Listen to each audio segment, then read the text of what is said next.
Hey, good morning, good morning, good morning. How's everyone doing today? How are you guys doing today? This is Gregory Wilds coming live to you from Houston, Texas for this inspirational morning walk. Man, it's such a beautiful day here. You can see those nice skies and clouds back there. It's a beautiful day. Hope everyone had a happy holiday weekend yesterday. The people in the United States who celebrate Independence Day, the famous 4th of July. Hope you guys have a great day and you guys are recovered. I know some people might be off from work today and sleeping in a little late.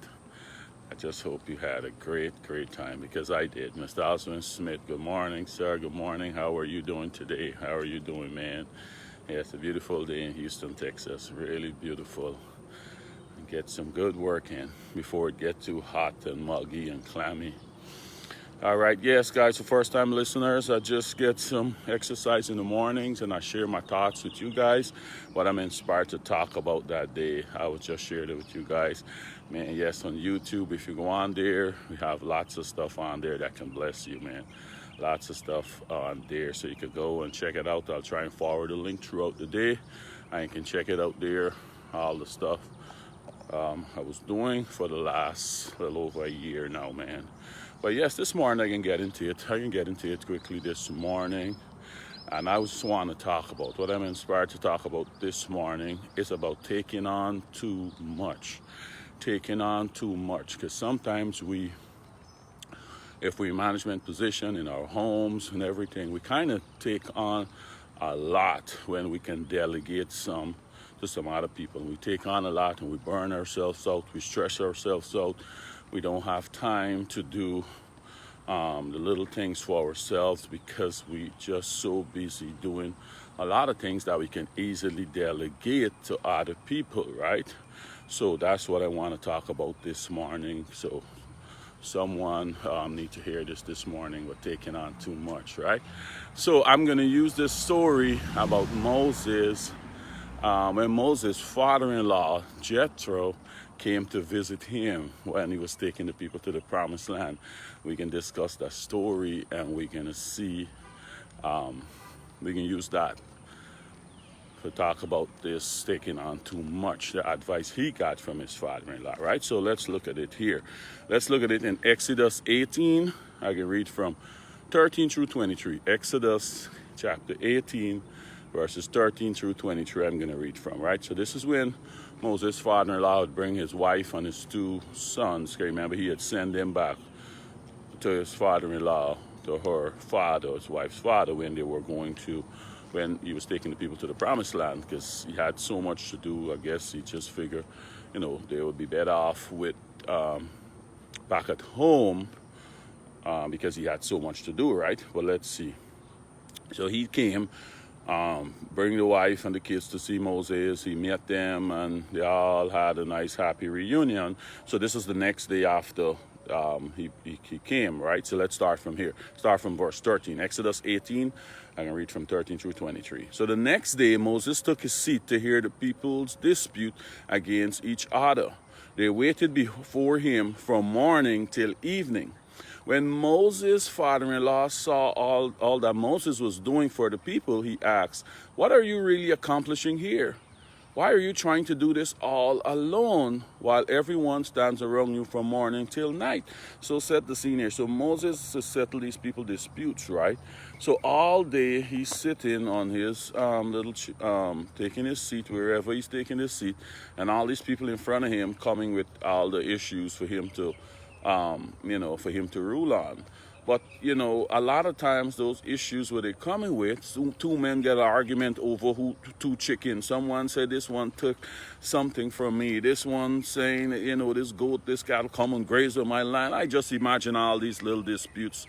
Good morning, Jillian. Good morning. All these little disputes that are coming before Moses, wait for Moses to settle. But then in the midst of all those people, remember they said people waiting there from till morning till night for him to hear their case.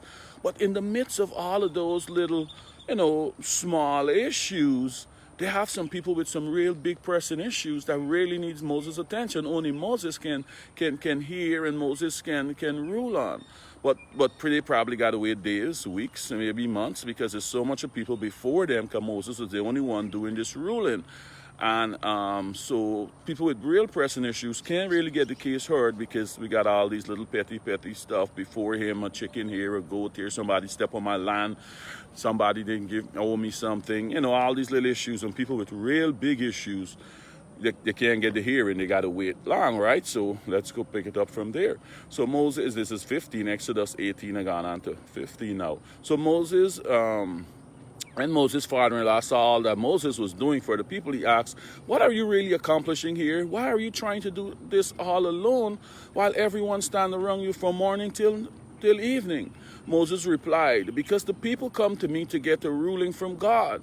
When a dispute arises, they come to me, and I am the one who settled the case between the quarreling parties. I inform the people of God's decrees and give them this instruction. So Moses' father-in-law said, man, Moses, what are you doing? I wonder why you didn't have time for your wife and kids and you had to send them back to me. Because you sit down here all day just you know, doing all this stuff when you really don't have to. So you give him some advice. So he said, this is not good, Moses' father-in-law exclaimed. You are going to wear yourself out, and the people too. This job is too heavy a burden for you to handle all by yourself. Now listen to me, and let me give you a word of advice, and may God be with you. You should continue to be the people's representative before God, bringing their disputes to Him. Teach them God's decrees and give them His instructions. Show them how to conduct their lives. He's saying, man, teach these people the right thing, right? Don't just judge it on the case. Teach them what the decrees and everything say, and show them how to conduct their lives. Because I think this is a lot of petty stuff going on here right now. He said, show them how to conduct their lives. He said, but select from all the people some capable, honest men who fear God and who hate bribes. So he's saying, you got to choose some people, man. Choose some competent people. They got a lot of smart people out there, a lot of people who's qualified to do this kind of thing. Too, you select them, appoint them, but select them from all the people who capable, honest men who fear God and who hate bribes. Appoint them as leader over groups of 1,000, 150, and 10. They should always be available to solve the people's common disputes. There's the little disputes I'm talking about, the little small stuff, right? They should always be available to solve the people's common disputes, but have them bring the major cases to you. So the man saying, look, man, all these little who thief my little chicken, who step on my land, who hide my goat, who tell me this. You say all those little things, just appoint people to handle those little petty cases.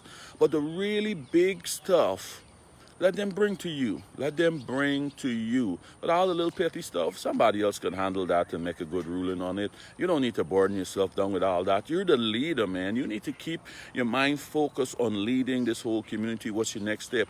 Not being burdened down with things that you should not be burdened down with, right? So he said, let the leaders decide the small matter themselves. They will help you carry the load, making the task easier for you. If you follow this advice, and if God commands you to do so, then you will be able to endure the pressures, and all these people will go home in peace. So the man saying, if you get the help you need, everybody can get a case heard in a timely manner.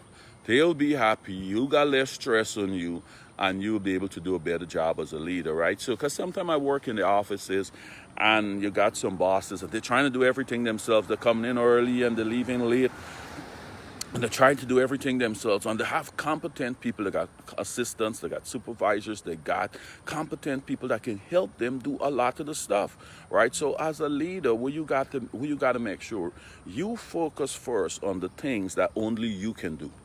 Only you can do, no one else can help you with. And as a leader, we got some of those things. You got some of those things in the office, only you. All the different meetings that you have to go to as the leader guy. But the smaller stuff, you got to delegate that to other people that can handle that. And you train them and you trust them, just like we saying. Train these people, trust them, the people who's competent. You know you got some budding stars among your mix.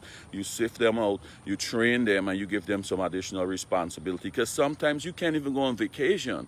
I see some bosses can't even go on vacation because they ain't got no one else to think no one else can carry on the job. But guess what? When they get sick or got to go out to overload themselves, the office running just fine when they're gone, man, right? I see that happening in basketball right now. We've seen a lot of budding stars because due to all the injuries that's going on in the NBA right now, other people are asked to step up, and they're doing such a great job. And people are like, well, I didn't know you could do that. Yep, I never had the opportunity to because I had to always playing under the star player and feeding the ball to the star player. So now the star player is not there. I can really step up and do this. So a lot of people earning themselves a lot more money now because they're asked to do more. So I'm saying, man, even as parents, you got kids growing up, you got to trust them, give them a little bit more responsibility, ease your burden, because we can take on and do so much and then burden ourselves out with things that we don't really have to do. You don't really have to do. So the things that you only can do, you make sure you focus on those things and try to delegate a lot of the other stuff out. Just like what Moses' father-in-law was telling him here, because you're going to burn yourself out quickly. And if you are the leader, burn yourself out. You can't lead properly. You can't lead properly when you're stressed out, right? So delegate, trust other people, train them, trust them, and you focus on the things that only you can do, that they really cannot help you with, that only you as the leader have to do, right, guys? I'm going to leave that there, but I know someone needs to hear this today. Don't try to take on more than you need to, right? Don't try to take on. Don't go in the office from 6 o'clock in the morning and then 10 o'clock 10 o'clock at night, you're still there because you take on too much more than you need to, and you have competent people under you that can handle a lot of those things that you're stressing yourself out on. And you know what? Sometimes even do it better than you, because that's the area of their expertise. They can do it even better than you. You're going to still get the glory. You're going to still get the praise because you are the leader of that department. You're the leader of that organization. So let other people's talents and skills shine out, and you can get the best of everyone there, and your organization, your group, your department is going to shine under your leadership. That's great leadership and not poor leadership if you delegate and trust people. All right, guys, I can leave that there, and you guys have a great day, and we'll talk again on Wednesday. Okay, bye.